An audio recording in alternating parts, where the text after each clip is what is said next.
umas fotos dele sem falar nada, uma coisa meio tentando ser enigmática. A pergunta, Zé, que você vai ter que responder aí, e o público também, é qual é o preço que o Bolsonaro paga pelo silêncio dele?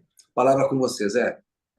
Bom, Kennedy, eu já vou começar respondendo com a frase sintética para depois tentar justificá-la. Na minha opinião, Bolsonaro se arrisca a perder o controle sobre o monstro que ele próprio criou. Por quê?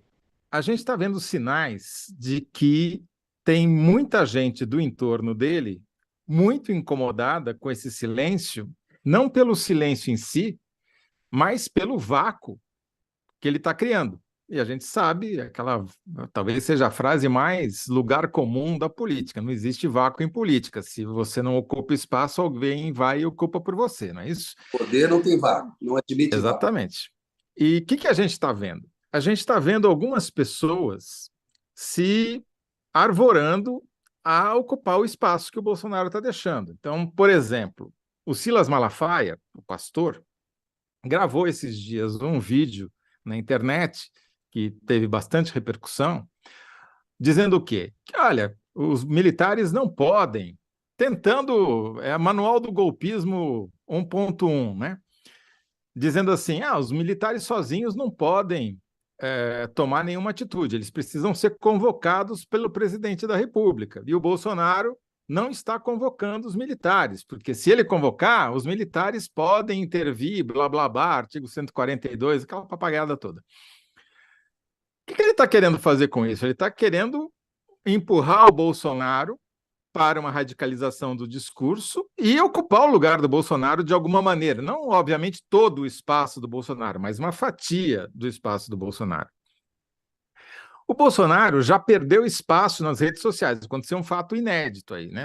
Os levantamentos aí de monitoramento das redes, inclusive pela Arquimedes, com quem eu converso mais, mostram que ele perdeu predominância nas redes sociais para o Lula. Só recuperou na última semana quando os bolsonaristas começaram a radicalizar o discurso com essa história de que o Lula não vai subir a rampa e blá, blá, blá, blá, blá, blá. O que a gente viu também? A gente viu em algumas ocasiões, por exemplo, lá naquela cerimônia de Agulhas Negras, na Academia Militar de Agulhas Negras, em que ele foi e o Mourão, vice-presidente, ficou empurrando praticamente o Bolsonaro para ir falar com as pessoas que estavam lá por causa dele, né? O público, né? De modo geral, os manifestantes, os golpistas. E ele não foi. De novo, nessa semana teve o jantar do Bolsonaro com a bancada de deputados do PL na Câmara, no Dom Francisco, lá em Brasília, e, de novo, foi incitado ali a falar com as pessoas que estavam esperando por ele na porta do restaurante, não falou, e não falou nem para os deputados dentro do restaurante, né? Foi incitado a fazer um discurso e xingou o cara que deu a ideia de ele fazer o discurso. Aí a Carla Zambelli foi lá e também ouviu poucas e boas do Bolsonaro, segundo os relatos desse jantar. Por que eles estão fazendo isso? Por que a Zambelli, por exemplo, está fazendo isso? A Zambelli é o tipo de deputado bolsonarista que não tem capital político próprio, ela empresta o capital dela do Bolsonaro, né? Se ela não faz nada, ela está arriscada a virar uma Joyce Hasselman da vida. Ela some também. Exatamente, ela desaparece. Então foi ela, depois desse jantar mal sucedido, fazer um discurso convocando os militares a tomarem alguma atitude para evitar a posse do Lula. Então, o que é a minha análise? E aí eu queria que você me ajudasse, Kennedy, para não ficar falando sozinho bobagem aqui. Me corrija, inclusive, no que eu estiver falando de errado. A minha impressão é que o Bolsonaro, além de ter, de fato, acreditado nas próprias mentiras e achado que ia ganhar a eleição e perdeu, ele, de alguma maneira, se iludiu que conseguiria convencer os chefes militares a entrarem no barco do golpe com ele, e não conseguiu. Né? Conseguiu no máximo, conseguiu no máximo que eles renunciassem antes do final. Exatamente. E daí ficou esperando um movimento de massas que o catapultasse ao poder, que também muito longe de acontecer, tá certo? Cada vez menos gente tomando chuva na porta do quartel. O que sobrou para o Bolsonaro? Sobraria para o Bolsonaro chefiar a oposição ao Lula, mas para isso ele precisaria ser outra pessoa. não o Bolsonaro.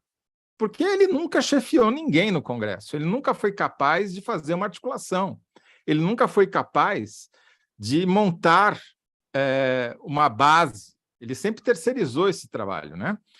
E o que a gente viu agora? A maior prova de que ele abriu mão de ser o chefe da oposição foi esse ato de pirraça que o Estadão noticiou, de que ele cancelou ou suspendeu o repasse do dinheiro do orçamento secreto agora no final do governo, 8 bilhões, em represália ao fato de o Arthur Lira ter fechado um acordo com o Lula, como presidente eleito. Isso daí, o que vai acontecer, Kennedy? Você que conhece Brasília melhor do que eu. O que vai acontecer quando o Valdemar da Costa Neto, presidente do PL, bater lá na porta do gabinete do Arthur Lira e disser: olha, Arthur Lira, eu quero a presidência da CCJ e a primeira vice-presidência na tua chapa. O que o Arthur Lira vai responder para ele? Ou seja... Qual é o tamanho do bloco que você tem? Se tem outro bloco formado, entra na fila, não articulou. E ainda por cima, você me atrapalhou aqui? Seu partido está me atrapalhando aqui? Então, o que eu acho, Kennedy, é que, sinceramente, o Bolsonaro, com esse silêncio, com essa pirraça, com essa falta de vontade de chefiar qualquer coisa, que ele vai ser empurrado cada vez mais para uma radicalização do discurso. A família está sendo hostilizada, né? O Eduardo Bolsonaro foi hostilizado por ter ido ver jogo da Copa e depois ter inventado aquela desculpa ridícula de que estava levando pendrive, virou Dudu entregador, né? Motoboy, Sedex, sei lá. Os bolsonaristas daqui a pouco vão estar decepcionados, vão começar a hostilizar a família Bolsonaro, como já fizeram com o Eduardo. Então, eu acho que o Bolsonaro, com esse silêncio todo, está se arriscando a perder o controle do monstro que ele criou. Esse espaço vai ser ocupado por alguém. Meu palpite é que ele vai ficar com esse núcleo mais radicalizado e toda aquela esfera de eleitores antilulistas, antipetistas, que votaram no Bolsonaro, mas que não são pró-golpe, vão ficar sobrando. E aí, quem vai pegar isso? São os bolsonaristas que têm caneta. Potencialmente seria o Tarcísio de Freitas, que não vejo muito jogo político, mas tem lá o Kassab, que pode dar uma de marionete, transformar o Tarcísio numa marionete. Você tem o Zema, talvez. Você tem o Eduardo Leite, no Rio Grande do Sul. Não sei, vai aparecer alguém. Eu acho que esse vácuo vai ser preenchido. Zé, você não falou bobagem nenhuma, não. Acho que você tocou nos pontos principais. Primeira coisa é a incapacidade do Bolsonaro. Ele é um incapaz. Ele é um mau presidente. Ele é o pior presidente da história. E ele não sabe, como você lembrou muito bem, fazer articulação política. Ele ficou 27 anos no Congresso Nacional e não tem nada relevante que o Bolsonaro tenha feito a não ser bater boca no Salão Verde, fazer discurso golpista e ofender as mulheres. O caso mais notório é o da deputada Maria do Rosário. 2, ele acreditava que pudesse ter algum apoio dos militares da Ativa. E os militares da Ativa pularam fora do discurso golpista dele, do Heleno, do Mourão, deixaram eles na chuva. E terceiro é isso, não há manifestações relevantes. Há um núcleo muito pequeno de golpistas que pedem um crime contra a Constituição. Então, não tem base social. Esse silêncio alimenta um pouco, a meu ver, aquela coisa da teoria conspiratória dele. O Trump fez um pouco isso nos Estados Unidos também. Ficou um tempo sem falar, não transmitiu, não foi para a cerimônia de transmissão de posse de cargo para o Joe Biden. Ele deve seguir a mesma coisa para alimentar essa teoria conspiratória, essa mentira de que a eleição foi fraudada. Agora, concordo com você. Nesse caminho, ele vai voltar para aquele tamanho do extremismo de direita, o bolsonarismo mais radical. Ele vai diminuir, porque o poder não tem vácuo, como você falou. E ele está lidando com o Valdemar da Costa Neto, que foi lá, falou uma bobagem sobre as urnas, apanhou do Alexandre de Moraes. Daqui a pouco, essa legislatura começa. 1º de fevereiro, toma posse. E o Valdemar da Costa Neto vai tratar dos interesses da maior bancada dele, os deputados também.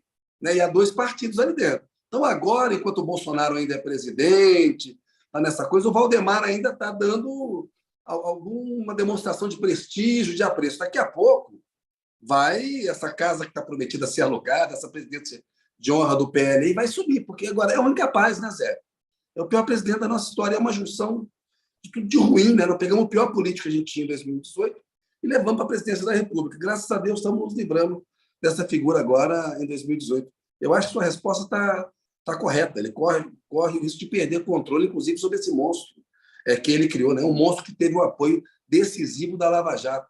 Eu colocaria aí o Moro como um dos abutres aí que está de olho nesse espólio bolsonarista. Sim, exatamente. Eu acho que agora, Kennedy, vai ser importante observar que tamanho vai sobrar para o Bolsonaro. Eu acho que vai ser um tamanho bem menor do que ele conseguiu na eleição. Ele está abrindo mão do capital político dele, está jogando fora, está jogando no lixo, talvez até a maior parte desse capital, mas vai sobrar gente no Congresso para fazer oposição. O governo Lula está montando um bloco gigante de apoio, mas obviamente vai ter oposição no Congresso, vai ter gente usando a tribuna do Senado, a tribuna da Câmara, e eu acho que o Moro certamente é um dos que vai tentar ocupar esse espaço deixado pelo Bolsonaro. Não tenho dúvida quanto a isso. Precisa ver se também vai ter capacidade, porque anunciaram ele como um jogador de xadrez e mostrou que joga mal o dominó, né? Joga mal, bafo, né?